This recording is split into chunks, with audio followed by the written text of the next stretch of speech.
앞뒤 좌우를 바라보시면서 한번 인사하겠습니다. 잘 오셨습니다. 네, 감사합니다. 오늘 제목은 손에 쥔 것, 마음에 둔 것이라는 제목으로 하나님의 말씀을 함께 나눠보자 합니다. 인간이 살아가고 있는 역사를 돌아보면 어느 시대를 막론하고 한 가지가 계속해서 반복적으로 나타났다 사라졌다 또 나타났다 사라졌다 하는 것을 우리가 발견하게 되는데, 바로 그것이 무엇이냐면 전쟁이라는 것입니다. 전쟁. 그러니까 인간은 어떻게 보면 늘 갈등 속에서 살아왔고, 또 그 속에서 수많은 나라가 세워지고 무너지는 것이 오늘날까지 계속해서 반복되어지고 있다는 것이죠. 근데 표면적으로 보면 2차 세계대전 이후에 사실 이제 3차 세계대전이 없었기 때문에 잠시 평화가 찾아온 것처럼 보일지는 모르겠지만, 실제로 2차 세계대전 후에 전 세계가 전쟁이 없이 지낸 시간은 거의 없다라는 거예요. 그러니까 소규모 전쟁부터 시작해서 지금 현재 일어나는 전쟁들까지 몇 개만 따져봐도 한국 전쟁도 있고요, 중동의 분쟁, 아프리카의 독립 전쟁, 그리고 현재 여전히 진행되어지고 있는 우크라이나와 러시아의 전쟁까지도. 그러니까 인간 역사를 보면 끊임없이 이런 충돌, 갈등들이 계속해서 발생했다가 사라지고 발생했다가 사라지고 이런 것들이 계속해서 반복되어집니다. 그러면 왜 사람들은 전쟁을 일으킬까요? 무엇을 위해서? 답은 간단합니다. 욕심 때문입니다. 욕심. 이 욕심을 제어하지 못하니까 남의 것을 탐하게 되고 전쟁을 일으키게 되는 것이죠. 권력, 영토, 또 자원과 명예를 손에 얻고자 전쟁을 일으키기도 하고 또 전쟁 가운데 휘말리기도 합니다.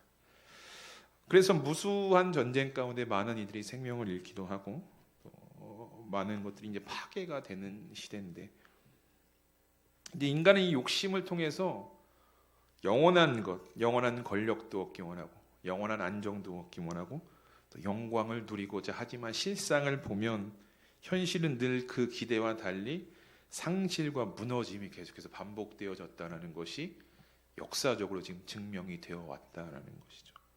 오늘 우리가 함께 읽은 본문은 이런 반복되어질 인간 역사의 예언과도 같은 이야기를 하나님께서 다니엘에게 주신 말씀입니다. 제국이 세워지고 또 무너지고, 제국이 세워지고 무너지는 과정을 통해서 하나님께서 우리에게 하시고자 하셨던 말씀이 있었는데, 그것이 바로 무엇이냐면 인간의 힘과 인간의 지혜로는 결코 영원한 것을 세울 수 없다라는 것을 오늘 말씀을 통해서 우리에게 분명히 전하고 계시다는 것입니다. 여러분, 인간은 영원한 것을 세울 수 없다라는 사실을 여러분들은 인정하고 계십니까?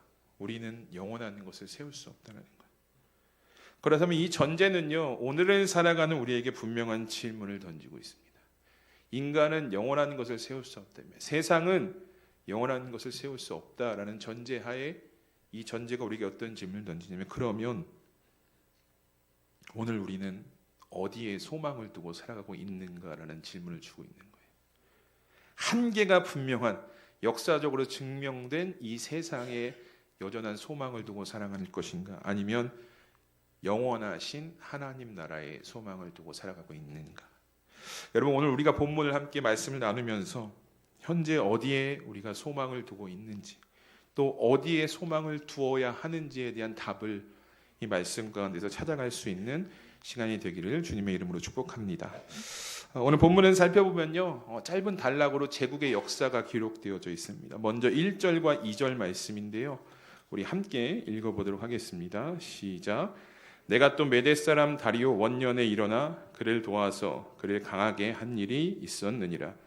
이제 내가 참된 것을 내게 보이리라. 보라, 바사에서 또 새 왕들이 일어날 것이요, 그 후에 넷째는 그들보다 심히 부유할 것이며, 그가 부유함으로 강하여진 후에는 모든 사람을 충동하여 헬라 왕국을 칠 것이며. 아멘. 사실 이게 1절은, 이 구절은 11장에 사실 속해 있거든요, 구조적으로 보면. 근데 문맥상으로는 사실 이제 10장의 마지막으로 들어가는 게 이제 옳다라고 이제 학자들이 주장을 하는데, 그래서 이 본문에서 지금 다니엘과 대화하는 주체가 누구냐라고 확인하기 위해서는 10장을 보셔야 되는데, 10장 18절 이하에서 계속해서 다니엘에게 이야기하고 있는 주체가 누구냐? 가브리엘이었다라는 것을 확인할 수 있게 됩니다. 그러니까 1절의 말씀도 이어지는 말씀도 가브리엘이 계속해서 전하고 있는 것인데, 그러니까 1절과 2절은요 강대국이었던 이 남유다를 몰락시켰던 바벨론, 그 바벨론의 멸망에 이어 세워진 메대와 바사의 이야기가 쭉 기록이 되어져 있습니다. 한 제국이 세워지고 무너지고 또 다른 제국이 세워지는 것, 어떻게 보면은 지금까지 인간 역사에서 계속해서 반복되어져 왔던 흐름, 당연한 모습이기도 하지만 이 당연한 패턴 속에서 하나님은 오늘 우리에게 1절 후반절의 말씀을 통해서 하나를 생각하게 만드시는데, 그 말씀이 무엇이냐? 이렇게 말씀하고 있습니다. 1절 후반절에 그를 도와서 그를 강하게 한 일이 있었다라고 말씀하고 있습니다. 도왔다, 강하게 했다. 여러분 이 두 단어를 읽으시면 어떤 단어가 떠오르십니까? 개입했다라는 게 또는 개입이라는 단어. 누군가가 역사 가운데 개입을 했다라는 거예요. 이 개입이란 말은요, 일이나 분쟁 가운데 그 일이 있을 때 그 사이에 끼어드는 것을 개입이다라고 이야기를 하거든요. 근데 사실 오늘날 사회 문화적으로 봤을 때 이 개입이란 단어는 그렇게 긍정적으로 우리에게 인식되어지지는 않습니다. 뭐 어떤 것을 해결하기 위해서의 개입이 아니라 부정행위에 가까운 시선으로 오늘날 사회는 이 개입이라는 단어를 그렇게 바라보거든요. 뭐 정치적으로나 사회적으로나 누군가가 개입했다는 것은 좋은 시각으로 바라볼 수가 없다는 거예요. 그런데 여러분 오늘 다니엘서 이 11장 1절에 나온 이 개입, 어떻게 보면 도우고 강하게 하셨다, 이거는요 오늘날 사회에서 우리가 바라보고 있는 시선과는 전혀 다른 의미로 우리가 해석할 수가 있게 됩니다. 이것은 무엇이냐? 하나님의 천사가 역사의 뒤에서 일하고 있었다라는 증거가 되는 것이거든요. 그러면 여러분 이것이 의미하는 바가 무엇입니까? 하나님의 천사가 역사의 뒤에서 일하고 있었다라는 것은 다른 말로 제국이 무너지고 제국이 세워지는 인간 역사에 누가 일하고 계셨나? 하나님이 역사하고 계셨다. 하나님이 일하고 계셨다라고 우리는 이해하게 된다는 거예요. 곧 역사의 주관자가 하나님 한 분이시다라는 고백이 이 말씀을 통해서 우리의 입술 가운데 고백이 되어진다라는 것입니다. 여러분 강대국이었던 바벨론이 멸망한 것도요, 그 후에 세워졌던 메대 바사, 그 후의 역사까지도, 그리고 오늘날 현재의 시간까지도 하나님께서 개입하시고 주관하신다라는 사실을 여러분들은 믿으십니까? 오늘 우리의 삶에도 여전히 일하고 계시는, 우리의 삶을 주관하시는 하나님을 믿고 계십니까? 여러분 하나님은요 나라의 흥망성쇠만 주관하시는 분이 아니라는 거예요. 인간의 삶까지도, 오늘 여기 앉아있는 저와 여러분들의 삶까지도요 하나님은 주권자가 되셔서 여전히 일하고 계신다는 거예요. 물론 여전히 세상은요 이것을 인정하지 않습니다.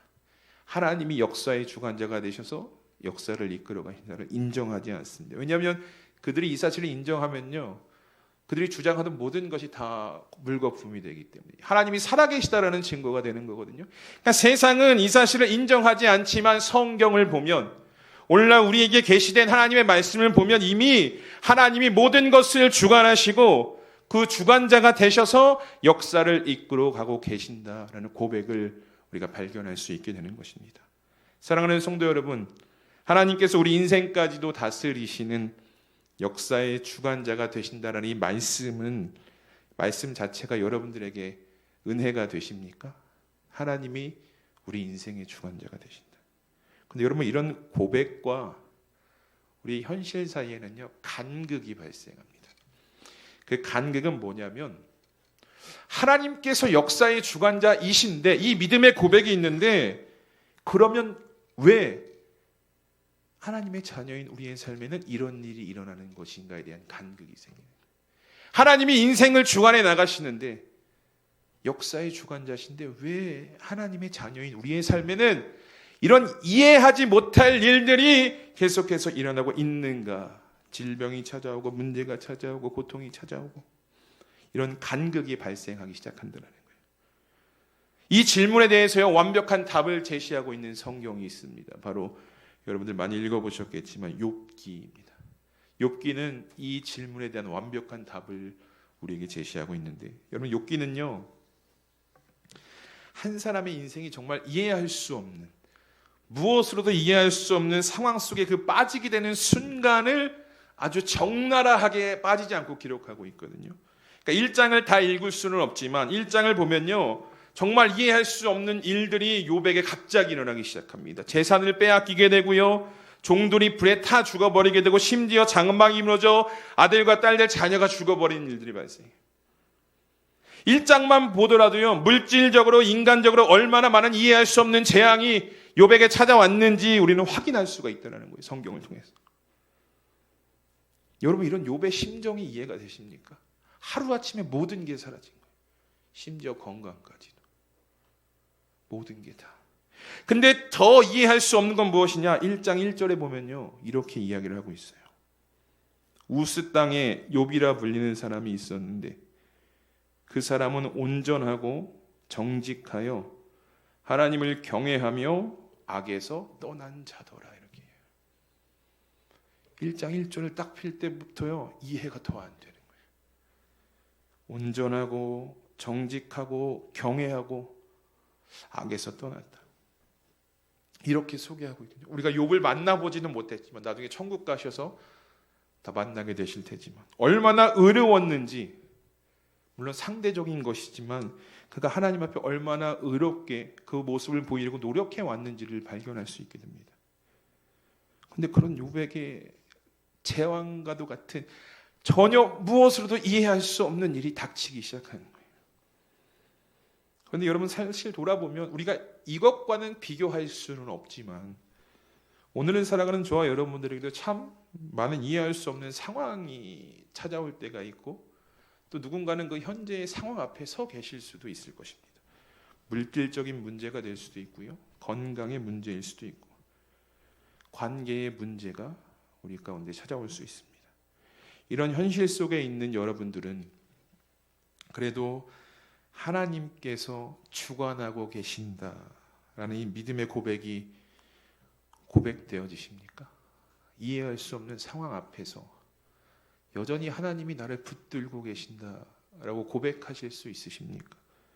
정말 모든 일을 하나님의 관점과 하나님의 뜻으로 이해하고 계십니까? 여러분 이 질문에 대해서 욥기는 이렇게 대답을 해요. 인간의 이해를 초월한 상황 속에서도 하나님은 주관하고 계신다를 이야기하고 있는 거예요. 그러니까 우리가 이해할 수 없어도 하나님은 일을 하고 계신다라는 거예요. 인간의 머리로 우리의 삶으로 경험으로 이해는 안 되지만 여전히 하나님은 일을 하고 계신다라는 것이 욥기의 답이거든요.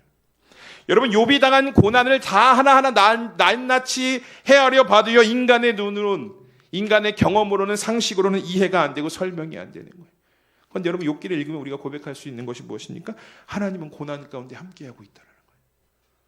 이해할 수 없지만 하나님은 그 고난 가운데 버젓이 살아계셔서 함께하고 계신다는 것을 말씀을 통해 발견할 수 있게 돼요. 그리고 또 우리가 욥기를 통해서 고백할 수 있는 것은 무엇이냐? 하나님은요 일을 하실 때 우리를 일일이 이해시켜가면서 일하시지 않는다는 거예요. 내가 이런 일을 할 건데 너가 좀 이렇게 하시지 않으신다는 거예요.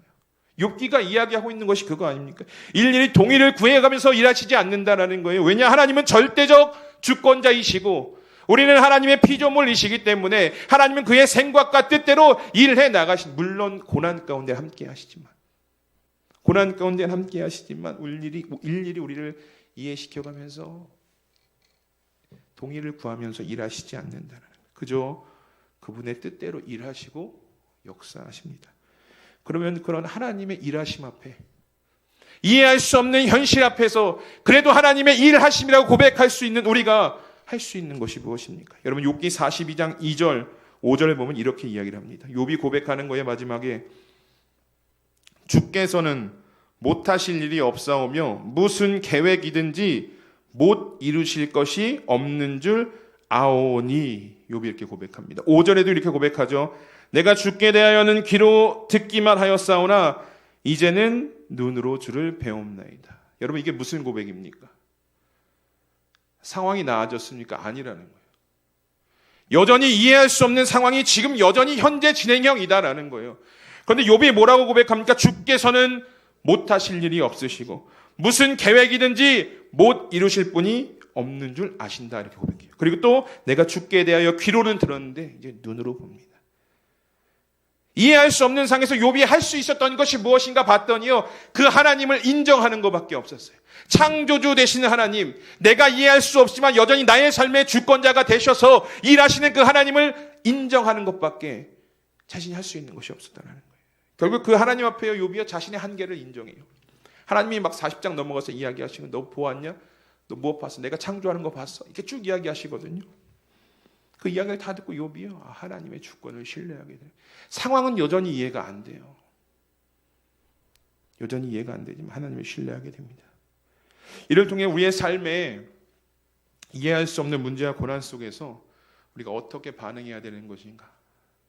우리가 이해할 수 없는 고난과 상황 속에서 우리는요, 인간 중심의 이해로 반응해서는 안 된다라는 거예요. 내가 이해하는 머리로, 내 생각으로, 내 경험으로 하나님의 일하심에 대해서 반응하는 것이 아니라 무엇으로 반응해야 되는 것인가? 하나님 중심으로, 하나님 신뢰함으로 우리가 그 일들에 대해서 반응해야 된다는 거예요. 하나님께서는 여전히 그래도 우리를 다스리시고 여전히 선을 이루어 나가시는 분이다.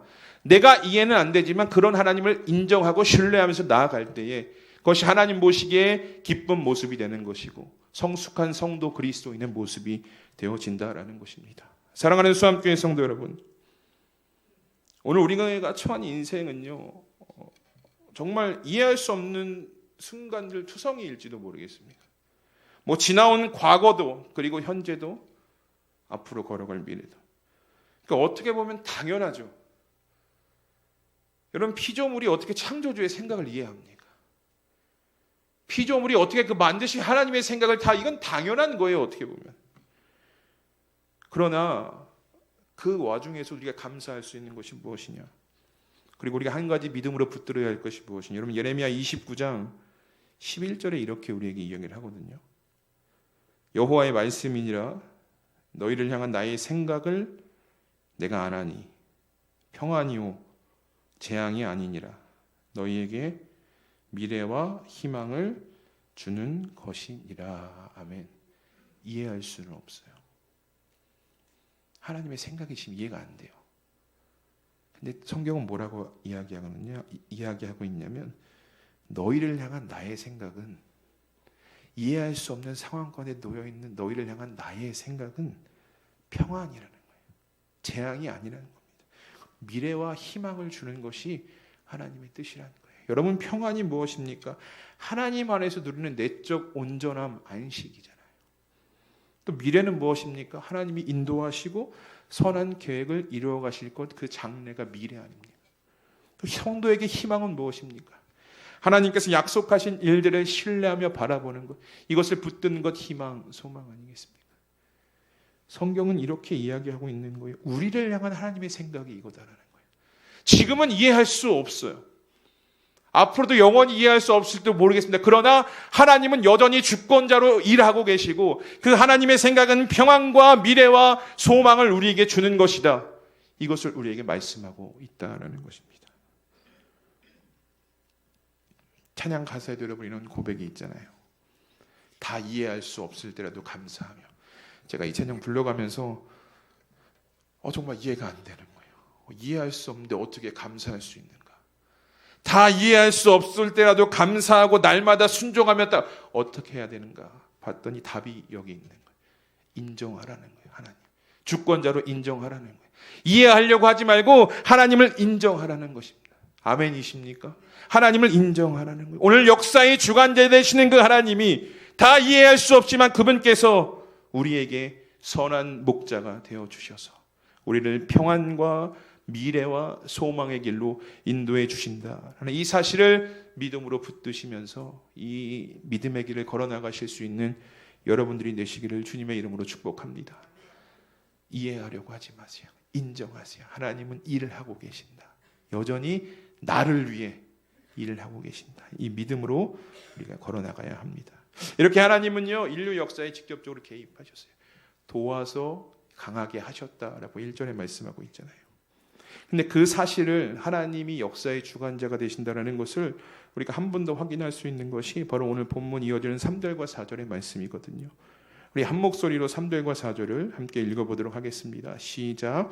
장차 한 능력 있는 왕이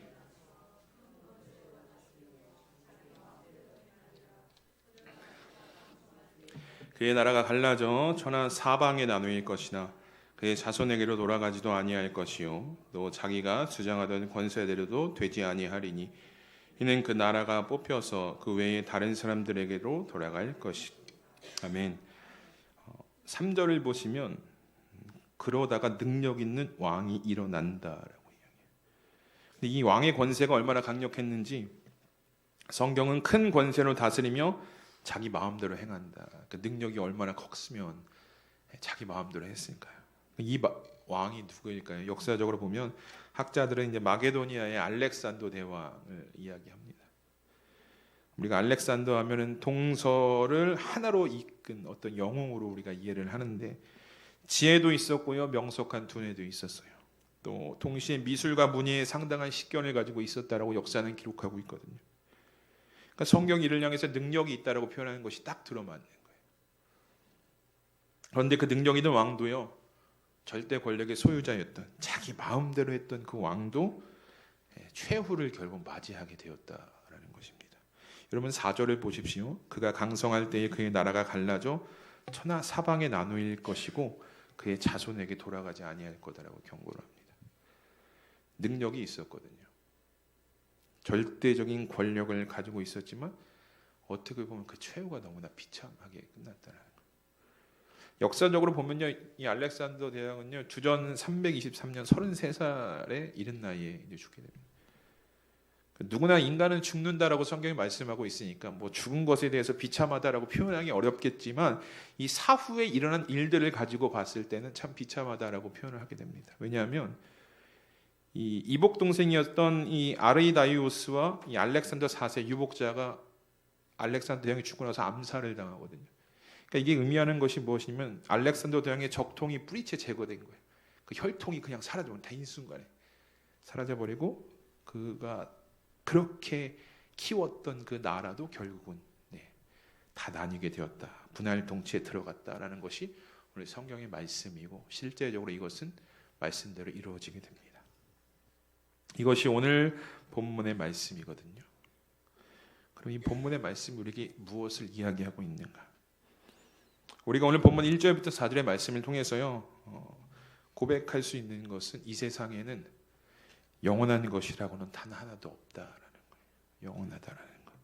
절대적인 권력도 명성도 두뇌도 부도 그 어느 것 하나 영원하지 않다. 소망을 둘 수 없다라고 고백할 수 있게 되는 것이죠. 지나온 역사가 그 사실을 분명히 증거를 하고 있습니다.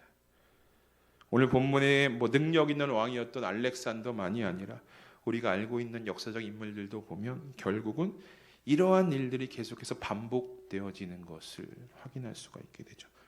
영원한 것은 없다라는 것. 그런데 여러분 참 아이러니한 것이 하나 있는데 영원한 것이 없다고 역사가 증명을 하고 있지 않습니까? 성경에서도.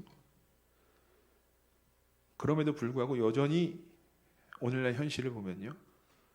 영원한 것이 없는데 그 영원하지 못할 것들을 붙잡고 살아가려고 사람들이 인생을 바치고 있다는 거예요. 부를 얻기 위해서, 명예를 얻기 위해서, 권세를 얻기 위해서 여전히 그것에 가치를 두고 소망을 두고 살아가고 있다는 것입니다. 오늘날 세상을 보십시오. 똑같은 것이 여전히 반복되어지고 있어요. 역사적으로 소망이 없어. 이런 것들은 영원하지 못해로 증명된 것들을 또 똑같이 붙들기 위해서 인생을 내어드리는 사람이 참 많다는 거예요. 결과가 뻔한데 똑같은 것을 또 반복하고 있습니다. 여러분 조삼모사라는 말 들어보셨습니까? 중국 전국시대 철학서 중 하나였던 이 열자에 나오는 고사성어인데 한 가지 예화를 통해서 우리에게 이야기를 합니다. 하루는 사육사가 원숭이들에게 먹이를 주면서 이렇게 이야기를 했대요. 내가 아침에는 3개를 주고 저녁에는 이제 너희들한테 4개를 줄 거야. 그러니까 원숭이들이 막 분노하기 시작합니다. 아침에 너무 적게 준다라는 거예요. 막 분노를 하니까 사역자가 그러면 아침에는 4개 주고 저녁에는 3개 줄게. 그러니까 여러분 원숭이들이 어떻게 반응한 줄 아십니까? 환호하면서 그 제안을 받아들였다. 이게 풍자거든요.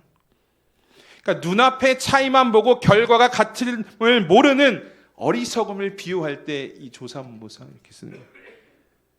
저는 이 단어를 보면서 이 고사성어를 보면서 오늘날 여전히 소망이 없고 영원하지 못할 것을 알면서도 결과가 뻔히 정해진 것을 알면서도 조금만 차이 때문에 여전히 그것을 붙들고 살아가는 사람들의 모습이 떠올랐다. 여전히 역사가 증명하고 있지 않습니까? 심지어 능력이 있다라고 표현했던 알렉산더도 모든 것을 잃었음에도 결과가 같지만 눈앞의 차이 때문에 조삼모사의 삶을 살아가고 있는 사람들. 여러분 오늘 다니엘서를 통해서 하나님께서 우리에게 분명히 말씀하시는 것은 무엇이냐? 이 세상에는 영원한 것은 없다라는 거예요. 그 절대 권력자였던 바벨론도 알렉산더도 그 외의 모든 것들 전부 영원하지 않다. 그런데 나는 영원하다라는 거예요. 하나님은 영원하다. 절대 주권자가 돼서 역사의 주관자가 돼서 오늘날 우리의 삶까지도 주관하고 계신다. 성경이 오늘 우리에게 이걸 말씀하고 있는 거예요. 세상의 다른 것들은 영원하지 않지만 나는 영원하다라는 거예요. 그런데 여러분 오늘 여러분들의 양손은 무엇을 붙잡기 위해 노력하며 살고 계십니까? 영원한 것입니까? 아니면 역사적으로 증명되어졌던 영원하지 않을 것들, 소망이 되지 못할 것들을 붙잡고 계시냐는 것입니까? 제가 청소년 시절에 여름 수련회를 갔던 기억이 있어요. 캠프를 갔던 기억인데 사실 기억이 잘 나지 않습니다. 벌써 시간이 오래됐으니까. 그 당시에는 지금처럼 막 어떤 연합으로 이렇게 해서 캠프를 가서 막 같이 모여서 이런 것들이 많이 없을 때였고, 시작도 안 했던 그런 거 찾아보기 힘든 시대였는데 아마 처음으로 이런 어떤 행사를 했던 것 같습니다. 그래서 제 기억에 언제인지 잘 기억이 남지 않지만 어렴풋이 남는 기억이 하나가 뭐냐면 그 갔던 캠프의 주제가 선교였던 것 같아요. 근데 다른 건 다 기억이 안 나는데 그 하나 예화가 지금도 제 안에 여전히 기억되고 있는 것이 있습니다. 그래서 제가 아마 설교 시간 이 이야기 굉장히 자주 하고, 왜냐하면 이 예화는 어떻게 보면 지금도 제 안에 새겨져 있고 제가 복음으로 살아가는데 어떻게 보면 저를 뒤에서 밀어주는 원동력이 되는 것이기 때문에 아마 많이들 들어보셨을 텐데요. 여러분 선교사 이야기인데요. 짐 엘리엇이라는 선교사 이야기예요. 에콰도르 선교사로 젊은 나이에 갑니다. 선교를 하면 엄청 유능한 사람이었던 것 같아요. 젊은 나이에 순교를 갔는데 가자마자 죽임을 당해 젊은 나이에 선교를 가서 순교를 아우카 부족이라는 데 순교를 가서 복음 하나도 못 전했어요. 비행기에 내리자마자 죽었어요. 같이 갔던 일행들과 함께. 근데 심지어 이제 이들은 총을 가지고 있었거든요. 근데 그 원주민들의 무기에 그냥 이렇게 반응하지 않고 대항하지 않고 죽었던 그런 순교를 당합니다. 많은 이들이 슬퍼했죠. 젊고 유능한 사람이니까 얼마나 더 슬퍼. 미래가 창창한데 슬퍼하고 애도합니다. 그런데 시간이 흐른 뒤에 그의 아내였던 엘리자베스 엘리엇이 거기로 똑같이 선교를 가요. 남편이 죽었던 그곳, 그 부족으로 갑니다. 그런데 다행히 안 죽은 거예요. 왜 그러냐 봤더니 이 부족은 여자를 안 죽인다라는 거예요. 그래서 여자로 태어났어야 돼. 여자는 죽이지 않는 부족이었다는 거예요. 그러니까 이 여인이요 가서 부인이 복음을 열심히 전합니다. 복음을 전하고 마침내 그 땅에 복음이 씨앗이 심겨져서 그곳이 복음화가 되어집니다. 그리고 그의 아내였던 이 엘리자베스 엘리엇이 후에 남편이 써놨던 그 순교하기 전에 쓴 일기나 편지나 이런 메모들을 다 정리해서 책으로 출판하게 되는데 그 책 안에 이런 글귀가 실려 있었다고 합니다.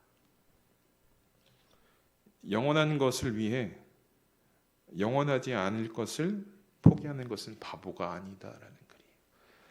영원한 것을 위해 영원하지 않을 것을 포기하는 것은 바보가 아니다. 다른 사람들은 아마 이 죽음에 대해서 참 아쉬워했고 애도했고 안타까워했을 거거든요. 그러나 그는 이미 선교를 가기 전에 결단하는 거예요. 생명은 영원하지 않은 것이다. 그런데 하나님 나라의 복음은 영원하다. 그래서 이 복음을 위해서, 영원한 것을 위해서 내 생명을 내어주는 것조차 나는 아깝지 않다. 사람들이 나를 바보라 할지라도 하나님 보시기에 그건 바보된 행동이 아니니 나는 그렇게 순교하겠다는 고백이 그 안에 담겨 있었던 것입니다. 여러분, 오늘 다니엘서 11장 1절부터 4절의 내용은요, 하나님이 말씀하신 대로 이루어졌어. 역사를 보니까 하나님이 말씀하신 대로 이루어졌어. 알렉산더 봐봐, 젊은 나이에 죽고 나라가 다니고 그 후손에게 나라가 가지 않고, 이런 예언이 이루어졌다 정도의 메시지가 아닙니다. 물론 하나님의 말씀대로 이루어진 것은요, 놀라운 은혜고 또 우리에게 굉장히 위대한 일입니다. 그런데 오늘 성경은, 오늘 말씀 우리에게 주는 메시지는 단순히 그것이 아니에요. 하나님이 말씀하신 대로 됐어가 아니라 여전히 하나님은 역사의 주관자가 되시고 영원한 그 하나님의 나라만이 굳건히 세워질 것이다 라는 것을 우리에게 말씀하고 있고, 그 후에 오신 예수 그리스도를 통해서 그것을 하나님께서는 실천하셨다는 것을 보게 됩니다. 그러면 이제 우리가 이 메시지를요, 마음으로 받은 우리가 돌아볼 것이 있어요.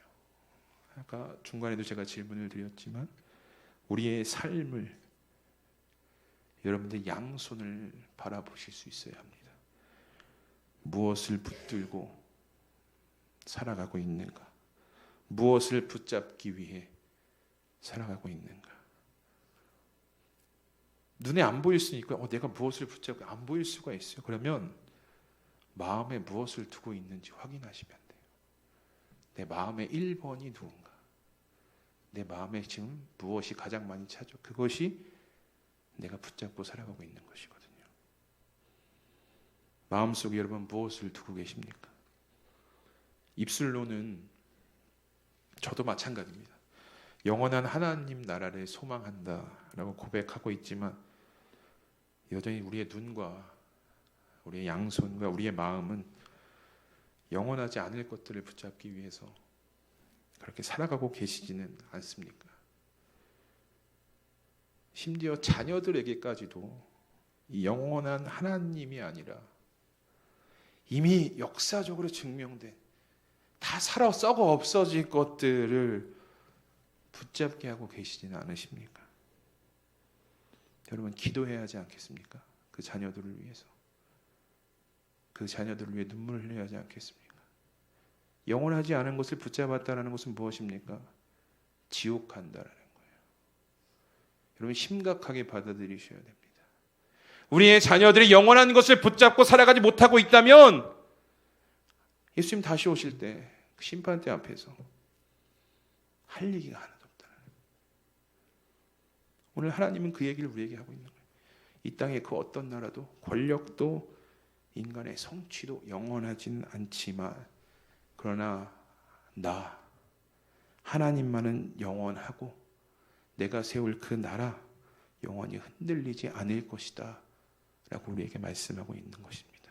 그렇다면 오늘을 살아갈 우리의 삶의 방향이요, 명확해집니다. 영원하지 않은 것들을 붙잡는 삶에서 이제는 영원한 것들을 붙잡기 위한 삶으로 그렇게 옮겨가실 수 있어야 하는 거예요. 세상은요, 여전히 유혹해요, 우리들을. 그들은 그게 영원한 줄 알거든요. 조삼모사하면서 살아가고 있으니까. 그래서 이렇게 이야기하잖아요. 조금 더 벌자, 조금 더 높아지자, 조금 더 남들과 비교해서 우위에 있어야 한다. 이 영원하지 않을 것들로 우리를 유혹하는데, 그런데 이 모든 것들 다니엘서의 말씀처럼 다 사라질 것들 아닙니까? 다 무너질 것들 아닙니까? 다 썩어질 것들 아닙니까? 사랑하는 수암교회 성도 여러분, 오늘 이 말씀 앞에서 다시금 결단하시기를 주님의 이름으로 축복합니다. 주님, 저는 영원하지 않은 것을 위해 살지 않겠습니다. 오직 영원한 그 하나님의 나라를 바라보며 믿음으로 살겠습니다. 영원한 하늘 소망을 붙들며 살아가겠습니다. 이 고백을 가지고 살아가실 수 있는 여러분들 되시기를 축복합니다. 그 결단이 하나님께서 부어주시는 거예요. 평안도 미래도 소망도 부어주시는 것입니다. 이 역사의 주관자 되시는 하나님, 우리의 인생의 주관자 되시는 하나님께만 소망을 두는 삶으로 마지막까지 끝까지 이 믿음의 걸음 걸어가실 수 있는 여러분들이 되시기를 주님의 이름으로 축복합니다. 우리 이 시간 말씀을 기억하면서 함께 기도하도록 하겠습니다. 오늘 우리의 양손에는 무엇을 붙들며 살아가고 계십니까? 우리의 마음에는 무엇을 두시고 살아가고 있습니까? 영원한 하나님의 나라입니까? 아니면 영원하지 않다라는 것이 증명된 세상입니까? 우리가 이 시간 함께 기도하기 원하는 것은 먼저는 하나님 우리의 마음에 영원한 하나님을 인정할 수 있는 믿음을 이 시간 더하여 주시고 삶에서 그 하나님을 끝까지 붙들며 마지막까지 주와 함께 동행하는 복된 삶을 살아가게 하여 주시옵소서. 우리의 사랑하는 가족들에게도 이 동일한 은혜를 하나님 더하여 주시옵소서라고 오늘 우리 이 시간 말씀을 기억하면서 함께 기도하며 나아가도록 하겠습니다. 다 함께 기도합니다. 하나님 감사합니다. 오늘도 우리를 예배의 자리 가운데로 인도하여 주시고 하나님의 말씀 앞에 우리의 삶을 비출 수 있도록 은혜 주시니 주님 감사를 드립니다. 하나님 오늘 말씀을 통해서 우리가 다시금 한번 이 시간 믿음으로 고백하게 되는 것은 하나님은 영원한 이 시간에 나라의 주권자이시며 역사의 주관자이시며 영원하신 그 하나님이심을 우리가 이 시간 믿음을 통해 말씀을 통해 다시금 하나님 고백하게 됩니다. 우리가 여전히 입술로는 하나님은 영원하시다라고 고백하며 살아왔지만 지금 현재 우리의 양손에 우리의 마음에 하나님 무엇을 두며 무엇을 붙들고 살아가고 있었는지를 이 시간 돌아보게 하여 주시옵소서. 역사적으로 증명되어졌던 영원하지 않을 것들을 여전히 붙잡기 위해 노력하고 그것을 위해 우리의 인생을 우리의 삶을 내어주고 있지는 않은지 하나님 이 시간 말씀 가운데에 우리의 삶을 돌아보게 하여 주시옵소서. 하나님 이 시간 바라고 원하는 것은 이제는 우리의 입술의 고백만이 아니라 하나님 우리가 영원하신 그 하나님